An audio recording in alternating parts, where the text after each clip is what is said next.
이번 코너는 예리한 시선을 통해 MBC 프로그램을 낱낱이 파헤쳐보는 도마 위의 TV 시간입니다. 오늘 함께 만나볼 프로그램 중년 직장인들의 고군분투기를 그려낸 소목 드라마죠. 미치지 않고서야입니다. 여기 자발적인 퇴사 맞으시죠? 조직에 충성하며 칼잡이를 자처한 인사팀 팀장이 여기 있습니다. 사인하시면 되고요. 회사는 부장님께서 알고 계신 그 액수에서 10원도 더 드릴 수가 없다는 입장입니다. 그리고 조직에 충실한 부품으로 가백의 청춘을 올인한 개발자도 있죠. 이 LG 센서 부품만 다른 걸로 교체하는 거 어때요? 그냥 경험상 제안 드린 겁니다. 그러던 어느 날 공통점 하나 없는 두 사람 앞에 높은 분에 깊은 뜻이 하달되고 무슨 소리 하는 거예요 지금? 내가 무슨 인사팀을 갑니까? 생뚱맞게. 이렇게 인사 베이스가 전혀 없는 사람을 관리자로 앉힌다. 너무나 전례가 없는 일이니까요. 전례 없는 파격 인사에 당황도 잠시. 위기를 교양 있게 넘기려 하지만 최 수석님 유능하신 분이잖아요. 그런데 자기 필요 없다는 부서에서 시간 낭비하느니 그 시간에 빨리 다른 길을 좀 찾아보시는 게 그게 더 발전적이지 않을까 싶은데요. 저도 뭐 힘이 있나요? 회사에서 깔으면 까야죠. 한 걸음 뒤가 낭떠러진 이 남자도 곱게 물러날 생각은 없어 보입니다. 인사팀에 불시착하게 된 개발자는 과연 무사히 살아남을 수 있을까요? 드라마 미치지 않고서야입니다.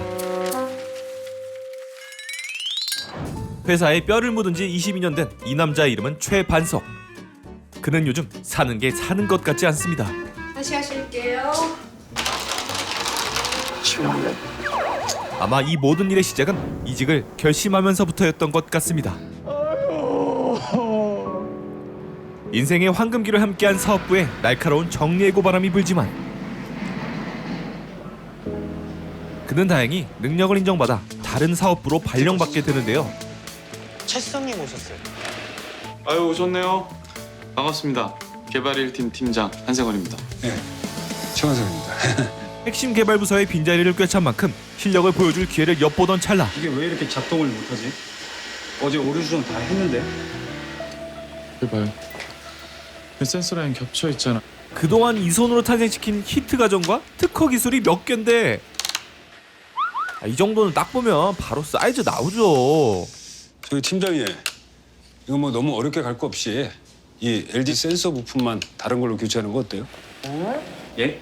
아니 근데 우리 수석님은 허준도 아니시면서 어떻게 한 번 딱 보고 그렇게 잘하실까? 그냥 경험상 제안 드린 겁니다. 그래요. 그렇게 하시죠. 네. 이거보다 더 좋은 부품 찾았으면 좋겠네요. 내일 모레 센터장님 모시고 시연회 할 거라 시간 없거든요. 네, 찾아보겠습니다.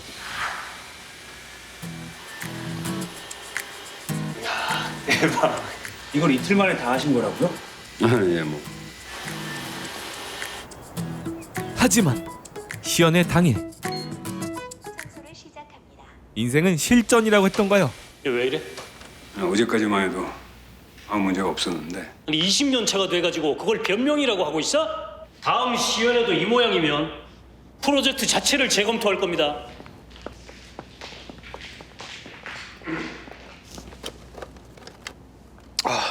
저 일단 이거부터 한번 확인해 보고요.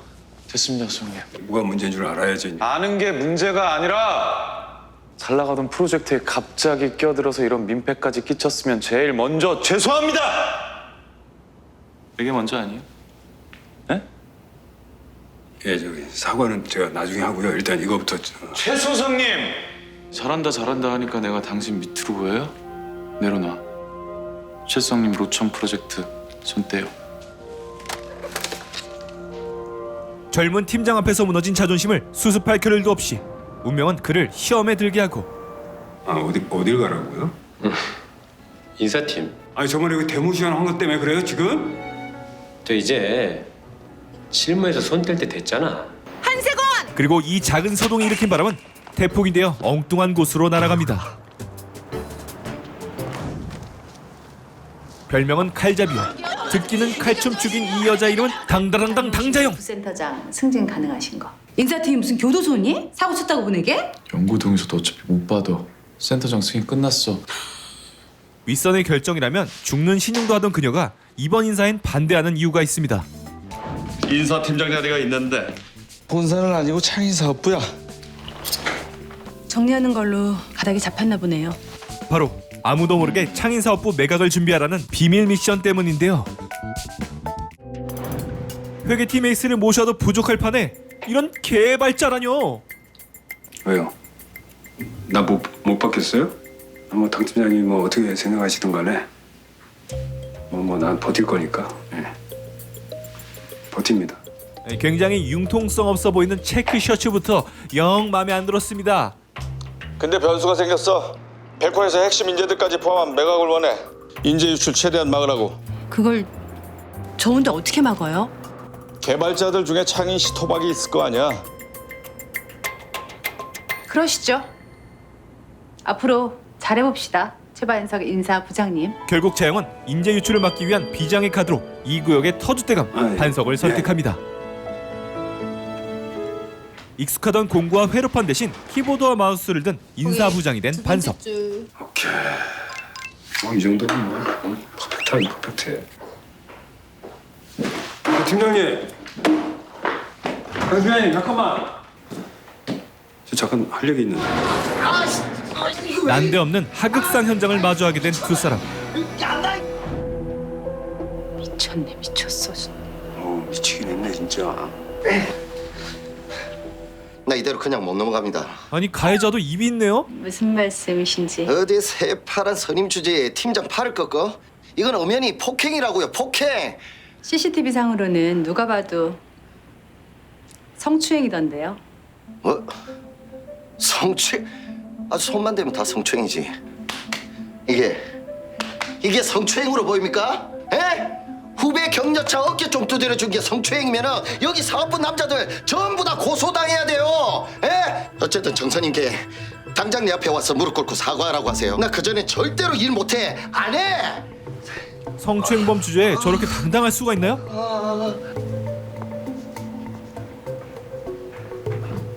뭔가 구린데. 아니나 다를까 의심은 확신이 되는데요. 어쩐지 맘 떠난 회사에 사과하기 싫다 이거지. 아 그럼 뭐 오히려 잘 됐네. 예? 강 팀장 모토팀 핵심 인재예요. 그런 연봉에 그만한 실력 가진 사람 별로 없어요. 다음 날 사건 수습이 시작되기도 전에 사직서가 전달되고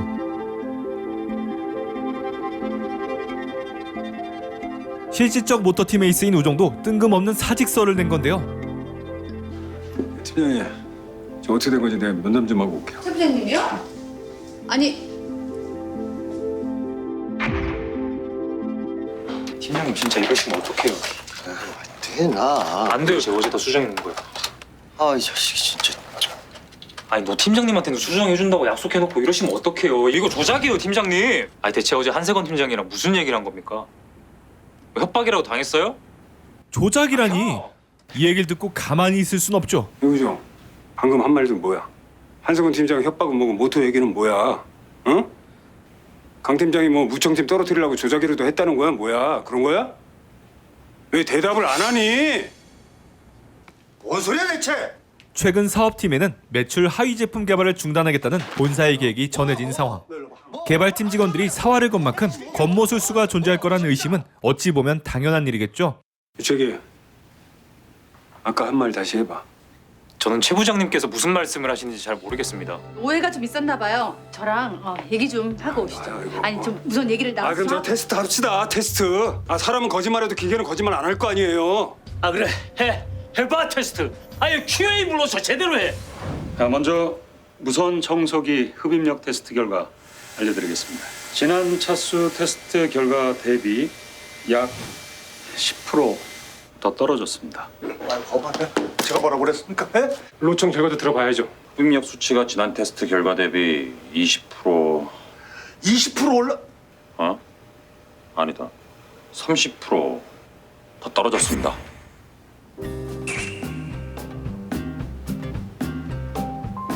예? 뭐? 떨어졌다고요. 아유 정말.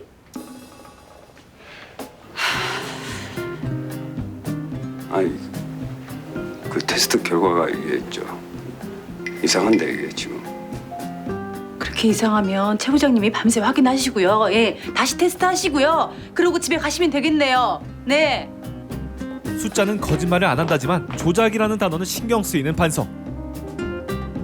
집 갈 땐 가더라도 무슨 일이 있었는진 알아야겠습니다. 아 여기 지금 들어오네. 네, 여기 있습니다. 아 그렇구나. 20시. 그리고 20분만 좀 돌려주세요.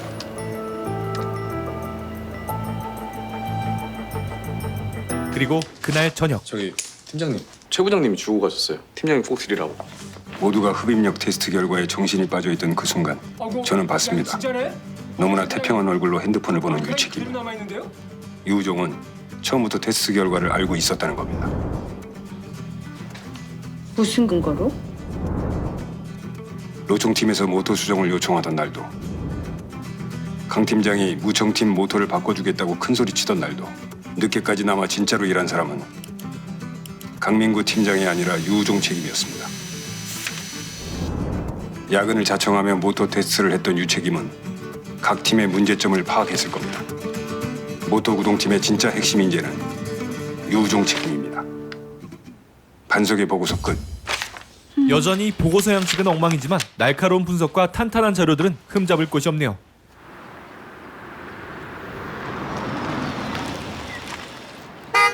진짜 핵심 인재는 무슨 수를 써서라도 잡아야겠죠? 나 데려가는 조건으로 3천만 원 받기로 한 거. 그거 왜 말 안 했어요? 아 이야기하려고 했지. 내가 억지로 끌고 가는 것도 아니고 너도 원했잖아 이지. AA 가전 접고 1년 있다 의료기기로 사업 전환하는 건요. 이야, 후배한테도 거짓말한 저는요. 거야? 가전이 체질인 놈이에요. 앞으로도 계속 가전 개발하면 살 거고요. AA는 팀장님 혼자 가서 돈이나 많이 버십시오. 야 우종아, 유책임. 강민구 팀장님. 인사팀에서도 할 말이 남은 것 같죠? 사과 없이 그냥 나가시면 징계 해고로 처리됩니다.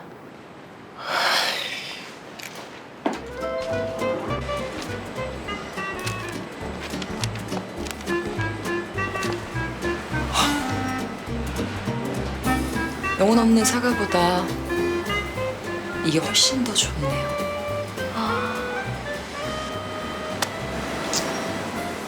그렇게 명탐정 반석에 코난 밤치는 추리력으로 모두가 행복한 결말을 맞이했습니다.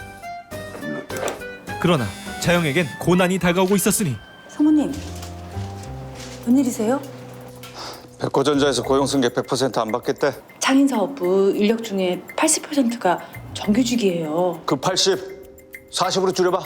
사업부 인원 감축이라는 게 그게 그냥 생선 자르듯이 탁탁탁탁 되는 거면 제가 그렇게 했죠. 팀장님? 뭐 하세요 여기서? 뭐 하세요 여기서 최 부장님은? 집이에요 여기가. 아 근데 우리 뭐 정리하고 들어가요? 에? 아니, 창의사업부 얘기 아니에요 통화? 과연 두 사람은 인사팀을 이용해 원하는 걸 얻을 수 있을까요? 도마위의 TV에서 들여다봅니다. 미치지 않고서야는 MBC 오피스물의 계보를 잇는 신작으로 올해 MBC 미니 시리즈 최고 시청률을 기록하면서 호응을 얻고 있는 중인데요. 의원들은 어떻게 보고 계신가요? 최근에 자체 발간 오피스나 꼰대 인턴은 보통 평범한 직장인, 신입사원이나 이런 사람들이 공감할 수 있는 삶의 애환을 코믹하게 풀어낸 것이 특징이라고 할 수가 있습니다. 미치지 않고서야는 비교해보면 조금 더 현실적인 설정 하에서 약간 은근한 유머를 담아내는 그런 드라마인데 최근에 MBC에서 방영한 작품 중 서사 방식으로는 가장 세련된 작품이 아닌가라는 생각이 들었습니다. 일단은 지나친 과장과 희화 없이 그 인사라는 회사의 업무를 굉장히 구체적으로 묘사하면서도 이것을 하나의 어떤 미스터리 사건처럼 만들어가는 그런 부분이 있어요. 그래서 약간 그것에 수수께끼를 섞어서 풀어나가면서 동시에 이제 뭐 기술직이라고 하는 전문적 영역에서 일어나는 일들을 굉장히 구체적으로 묘사해서 구성한 에피소드들이 특별히 재미를 주는 작품이라는 생각이 들었습니다. 이 미치지 않고서야는 그동안 오피스 드라마에서 보여주었던 갑의 위치에 있던 중년의 관리자들 내지는 정규직들이 살아남기 위한 그 분투를 벌여야 되는 그 이야기를 하고 있는 거죠. 특히나 이 세대들의 연령대가 40대 후반, 50대 초반이다 보니까 인생에 있어서도 뭔가 이렇게 좀 내리막길을 가야 되는 그런 입장이어서 전환 세대들이 갖고 있는 힘겨움도 이 안에 잘 그려져 있는 것 같아요. 그래서 저는 오히려 이 미치지 않고서야를 보면서 굉장히 사람 냄새 폴폴 나는 드라마가 아닌가 하는 생각을 하면서 보고 있습니다.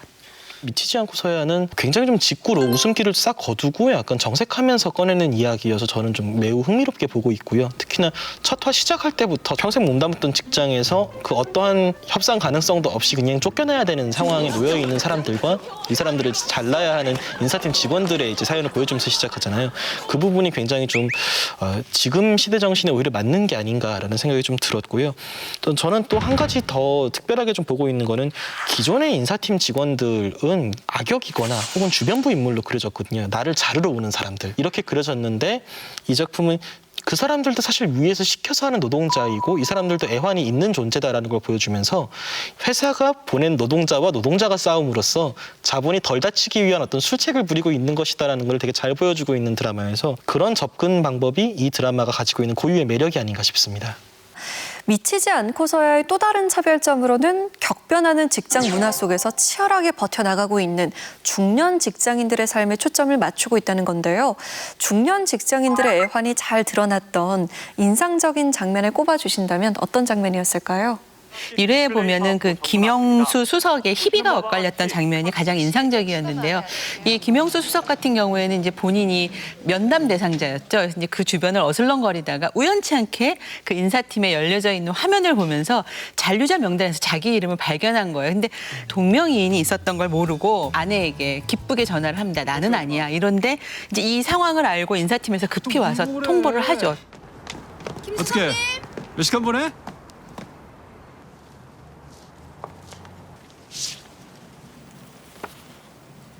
읽어보시고 내일까지 답을 좀 주시죠.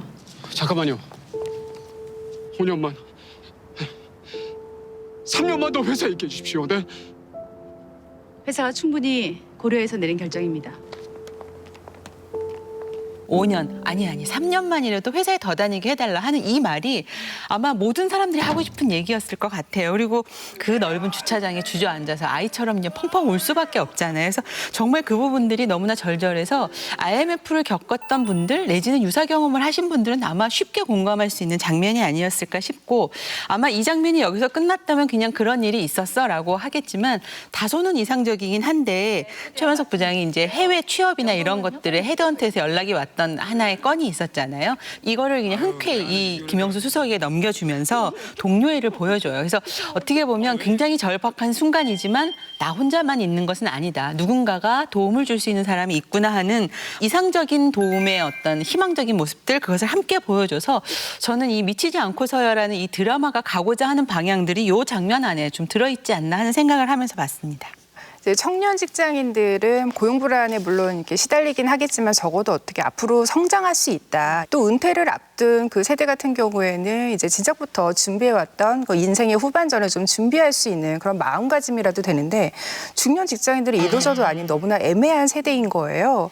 그래서 이들이 택한 유일한 생존 전략이 정말 버티는 것밖에 없다라는 것 자체가 좀 되게 슬프게 다가오는 그런 측면이 있는데 이를 드라마에서 굉장히 잘 보여준 장면이 이제 2회 최반석이 인사팀으로 발령이 났어요. 한평생 개발자로 살아하던 인물인데 인사팀에 있으나 연구동에 있으나 월급 나오는 거 똑같고 이딴 일로 사직서 쓰기에는 제 목구멍이 포도청이라고 했고요. 그리고 인사팀에서 할 일이 없으면 찾으면 되죠. 찾으면. 이게 버티기 정신이면서 동시에 유일한 답인 것밖에 남지 않은 어떤 중년 직장인들의 체념을 잘 보여주는 장면이어서 되게 애잔하게 느껴졌습니다. 반면에 아쉬운 장면들도 있었을 것 같아요. 저는 그 사회에서 보여줬던 그 성희롱을 했던 강 팀장이 복도에서 직원들을 대상으로 그 성희롱 예방 교육 전단지를 나눠주는 장면이 있었는데요.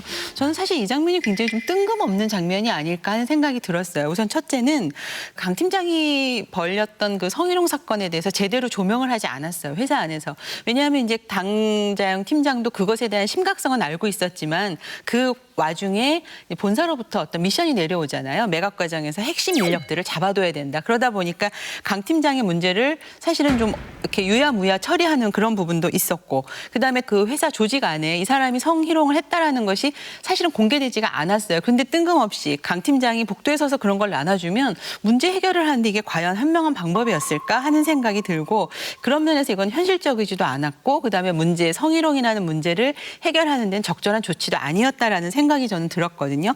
그래서 이렇게 경각심을 가질 수 있도록 제대로 된 처리를 좀 보여줬더라면 오히려 이 드라마가 살아나지 않았을까 하는 생각이 들었습니다. 저도 뭐 아쉬웠던 장면이 사회 성추행 에피소드 중에 있었는데 누가 보더라도 강민구가 가해자이다라고 다 알고 있지만 어쨌건 간에 양쪽에 지금 주장이 엇갈리고 있는 상황인 거죠. 내 앞에서 진정성 있게 사과 안 하면 저 사내 게시판에다가 공식 사과 요구할 거고요. 뭐 만약에 그것도 안 받아준다고 하면 저 청와대 국민청원 게시판에다 올리겠습니다. 새파란 선임 주제에 팀장 팔을 꺾어? 어쨌든 정선님께 당장 내 앞에 와서 무릎 꿇고 사과하라고 하세요. 나 그전에 절대로 일 못해. 안 해.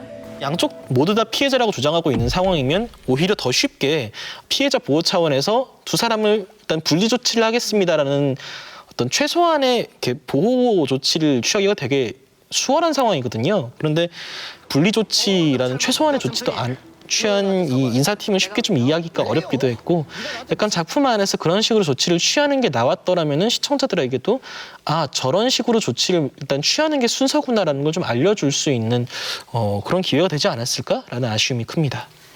네, 이번에 미치지 않고서야의 등장인물 한명전자 직원들에 관해서 이야기 나눠볼까 합니다.